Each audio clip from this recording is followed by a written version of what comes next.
But the governor said, "Why? What evil has he done?" But they cried out exceedingly, saying, "Let him be crucified."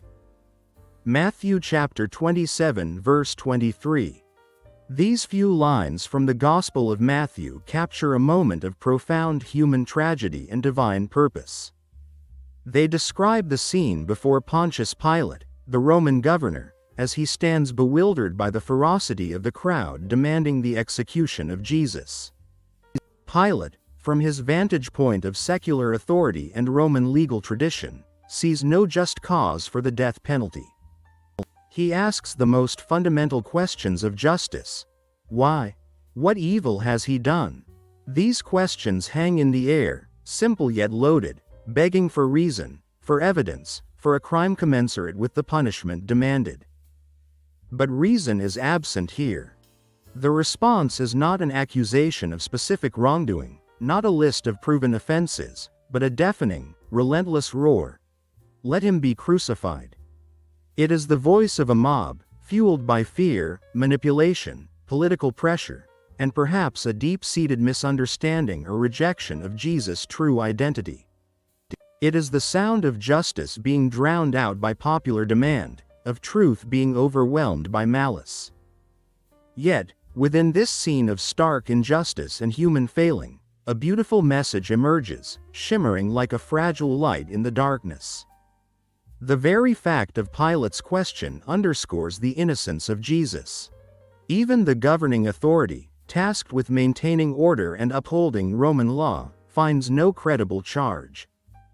Jesus stands before them, not condemned by his actions, but by the baseless hatred and fear of those who reject him.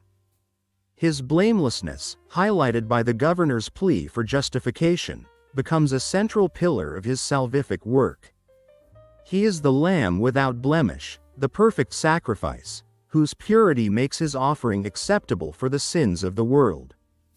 The beauty lies in this absolute, unblemished innocence standing firm against the tide of false accusation. Furthermore, this moment reveals the depth of God's love and the paradox of the cross. That the Son of God, perfectly innocent, would be subjected to such a show of unjust condemnation and cruel mockery, not because of anything he had done wrong, but because of the very nature of human sin and rebellion, speaks to a love that willingly enters into our brokenness. The beauty is in the willingness of Jesus to endure this injustice, to face the irrational hatred and the demand for his life, as part of the divine plan to reconcile humanity to God. The cross, born out of this demand for crucifixion, becomes the ultimate symbol of sacrificial love, where the greatest act of injustice paved the way for the greatest act of redemption.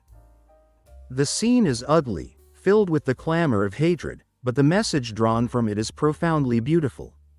That in the face of human sin and injustice, God's perfect love and redemptive purpose prevail, highlighted by the undeniable innocence of Christ and his willingness to suffer on our behalf.